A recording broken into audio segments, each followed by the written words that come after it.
menyampaikan tausiah agama atau ceramah agama yang insyaallah disampaikan oleh Hidayah Ilallah guru kita Kiai Haji Hamid Nuryadin dengan segala hormat wa alaihi falyatafadhal maskura. Shallu ala sayyidina Muhammad. Terima kasih Pak Ustaz. Assalamualaikum warahmatullahi wabarakatuh. Waalaikumsalam. Alhamdulillahi rabbil alamin alladzi anzala sakinata fi qulubil mu'minin liyazdadu imana ma'a imanihim asyhadu an la ilaha illallah wa asyhadu anna muhammadar rasulullah. Allahumma shalli wa sallim ala sayyidina Muhammad wa ala alihi wa sahbihi ajma'in. Qala Allah ta'ala fi kitabil karim bismillahirrahmanirrahim wasta'inu bis sabri was salah innallaha ma'as sabirin. Wa qala Nabi sallallahu alaihi wasallam silaturrahim tazidu fil umri wa tazidu fil rizqi. Ketua Majelis Taklim Pak Jadi yang insyaallah semoga beliau diberikan kesehatan oleh Allah Subhanahu wa taala. Juga Bapak Haji Sukanto selaku orang tua Ustaz Hafid, Ustaz Andona beserta jamaah sekalian yang sama-sama insyaallah dirahmati oleh Allah Subhanahu wa taala, juga sahibul bait yang alhamdulillah pada malam ini berkesempatan, mudah-mudahan kunjungan kita bersama insyaallah menjadikan asbab dilimpahkannya barokah dari Allah Subhanahu wa taala. Alhamdulillah, bersyukur pada Allah Subhanahu wa taala setelah kita sama-sama berzikir, bersolawat kepada Nabi Muhammad. Tentunya kita berharap kepada Allah Subhanahu wa taala hidup kita ini selalu mendapatkan rahmatnya Allah, mendapatkan keberkahan dari Allah, mendapatkan kebaikan dari Allah, mendapatkan ampunan dari Allah, mendapatkan pertolongan dari Allah, mendapatkan kemuliaan dari Allah. Sumber segala sukses itu dari Allah. Makanya kita ini jamaah rahimakumullah setiap malam Senin zikir bersama-sama berdoa minta kesuksesan dari Allah Subhanahu wa taala fid din wa dunya wal akhirah. Amin ya rabbal alamin. Allahumma shalli ala sayyidina Muhammad sallallahu alaihi wasallam. Semoga terlimpah curahkan keharibaan Nabi kita Muhammad sallallahu alaihi wasallam yang kita harapkan syafaatnya. Jamaah yang dimuliakan oleh Allah Subhanahu wa taala, pembahasan pada malam ini masih kaitan pada pertemuan 2 pekan yang lalu mengenai tentang keutamaan salat. Orang yang menjaga salat dia akan dibebaskan nanti di alam barzah dari siksa kubur. Wa umsu fil qabri, kata Nabi. Nikmat kubur itu ada, begitupun siksa kubur itu ada. Maka orang-orang yang senantiasa berharap rahmatnya Allah, kebaikan dari Allah dengan wasilah membaca Al-Quran, berzikir, berdoa, insya Allah mudah-mudahan nanti kita di alam barzah diamankan oleh Allah Subhanahu wa taala. Seperti kita tidurnya pengantin baru. Jadi pengantin baru itu kan malam pertama betah banget nggak Pak? Betah banget, kagak terasa ya. Masya Allah bercumbu rayu gitu kan. Tapi bukan pemuasa. Luar biasa. Mantap tadi kalimatnya. Luar biasa, terngiang-ngiang saya. Alhamdulillah. Jamaah rahimakumullah. Allah Subhanahu wa taala menginginkan kita semua nih menjadi hamba Allah yang muflihun, beruntung. Enggak mau jadi orang rugi. Ya, jangankan kita orang yang rajin ngaji, jamaah rahimakumullah, orang yang nyopet doanya supaya untung apa? Rugi. Untung dia malam-malam mudah-mudahan dapat rezeki, kan nyari untung. Si copet tuh. Apalagi kita lagi ngaji. Ya, Masya Allah, lagi ngarepin rahmatnya Allah, syafaatnya Nabi Muhammad. Syafaat Nabi Muhammad itu berlaku dunia akhirat. Jadi kalau kita hajatnya pengen dikabul sama Allah, salawatnya banyakin. Jangan cuma 100 doang, 1000 minimal itu 1000 tuh. Sallallahu alaihi Muhammad, sallallahu alaihi Muhammad. Sambil duduk pegang tasbih, sambil salawat kepada Nabi Muhammad, maka hajatnya dikabul oleh Allah. Amin ya rabbal alamin. Jangan kita depan pintu melongo ngitungin motor lewat. Ya kan, tanpa ada sholawat, tanpa istighfar, tanpa zikir, duduknya sia-sia. Tapi kalau kita sambil duduk, sambil zikir, adem hatinya, pikirannya juga jernih, nggak kotor, karena zikir hatinya diarahin oleh Allah. Insya Allah juga rumahnya adem, karena dibawa sama orang yang zikir sama Allah. Beda hadirin rumah yang sering diamalin banyak zikir dengan rumah yang sering dengerin ya musik-musik, beda. Orang kalau dengerin musik pagi-pagi, mohon maaf ya rahimakumullah, yang ada bukan tenang. Apalagi musiknya musik rock. Ya kan, wow, musiknya musik rock. Ya udah kemana-mana itu musiknya, hati juga kemana-mana. Tapi kalau pagi, salatullah salamullah ala Taha Rasulillah, salatullah salamullah ala Yasin Habibillah. Yang punya kontrakan 3 tadinya kosong, dengan sholawat nanti ada yang datang insya Allah nengok kontrakannya, amin.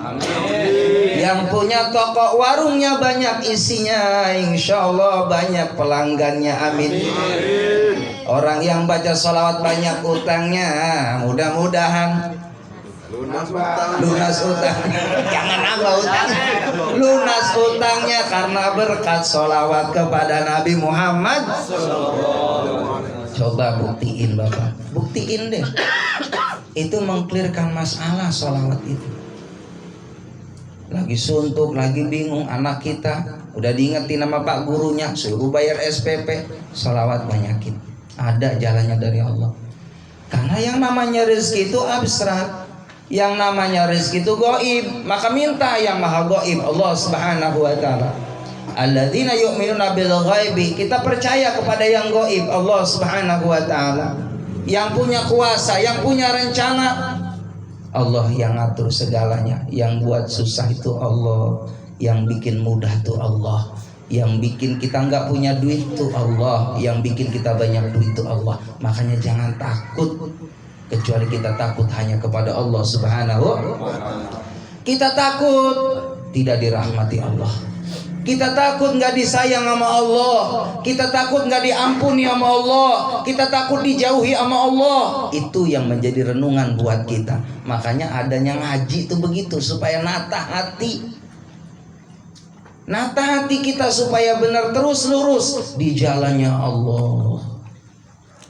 Emang kalau di jalannya Allah berat hadirin, godanya banyak banget. Ini kita ngaji malam Senin jam rahimakumullah, luar biasa nih, kuat sampai jam 10, jam 11. Ini saya ceramah jam 3 nih selesai hadir. Ya, siap nggak nih? Saya yakin nggak siap, nggak siap bohong. Udah ngantuk, ya, makanya kopinya diminumin dulu. Alhamdulillah. Enak jamaah, masya Allah, kacang udah disiapin, tuh minuman udah disiapin, enak kita ngaji nih. Pahala dapat, insya Allah. Doa kita dikabul sama Allah. Kita ini kan banyak hajat nih, cuman dirahasiain nama Allah. Permohonan kita nggak ada yang tahu. Setiap maksud kita ini semua nggak ada yang tahu kecuali Allah. Allah yang tahu. Satu, ada yang pengen ganti motor, jujur ada. Banyak. Ganti mobil, jujur ada. Ganti bini, jangan. Ganti bini nggak boleh, karena bini bawa rezeki dari Allah. Ada ibu-ibu, istri kita tuh bawa rezeki dari Allah, jangan ganti. Menjualnya kepepet. Nambah itu musyawarah dulu sama bini, boleh nggak? Kalau nggak boleh takut nggak dibukain pintu bang. Udah, takut ada yang nggak terima. Artinya rahimakumullah, ini jujur nih. Ada teman saya ustadz, dia nggak jujur sama bininya. Dia punya bini 2. Cuma setiap pulang dari ceramah, bilangnya ceramah percaya baik istri mah. Kemana? Bah, mau ceramah. Emang tuh kerja ceramah Ustaz. Percaya aja tuh bini di rumah. Tiap pulang pagi jam 5 bawanya nasinya sama. Itu lagi. Nasi uduknya sama, rasanya sama. Lah curiga ini. Nggak taunya pagi disurvei ke sana Pak, diteritenin terus. Ya dicari nih sumber uduk dari mana. Nggak taunya dia punya bini jualan nasi uduk. Itu. Bini yang kedua Bang. Baru kata istrinya, Masya Allah. Baru kata, oh kamu ketahuan. Allahu Akbar ya Rabbana. Makanya udah deh kita cukup satu aja. Yang penting dibina, ya kan? Satu di sini. Istri kita dirawat baik-baik, disayang baik-baik.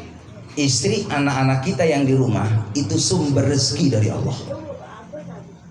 Kalau istri kita ini Masya Allah sibuk dengan zikir, sibuk dengan salawat, sibuk dengan munajat kepada Allah, doanya wanita yang salehah tazlibur rizki, gampangin rizki dari Allah. Oh, dengerin.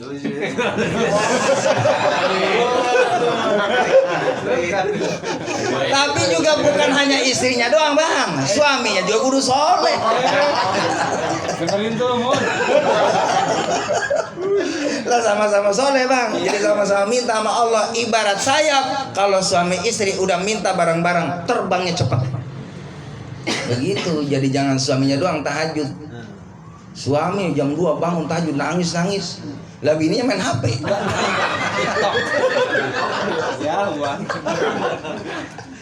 Sama juga suaminya sholat duha, ya kan? Tuh istrinya sama juga begitu, ya kan? Nggak sama-sama bareng maksudnya. Ini juga mohon maaf jomplang, nggak imbang Pak. Jadi suami istri biar doanya cepat diangkat ke langit, bareng-bareng soleh, bareng-bareng ngaji. Jadi disuruh juga ngaji ya istrinya, mah ngaji malam Jumat. Jadi ayahnya suaminya ngaji, istrinya ngaji, anak-anak pada ngaji tuh, keluarganya semuanya ahli Quran, ahli sholat, insya Allah doanya dikabul oleh Allah. Amin ya Rabbal alamin. Jamaah rahimakumullah, ada cerita sedikit, 5 menit. Banyak nggak apa-apa. Iya, 5 menit aja Bang, 5 menit.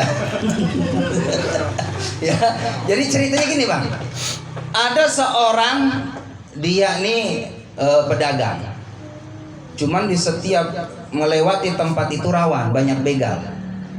Maka akhirnya orang tadi karena memang profesinya jualan, dia ngelewati itu yang namanya hutan. Ternyata benar ada begal Pak.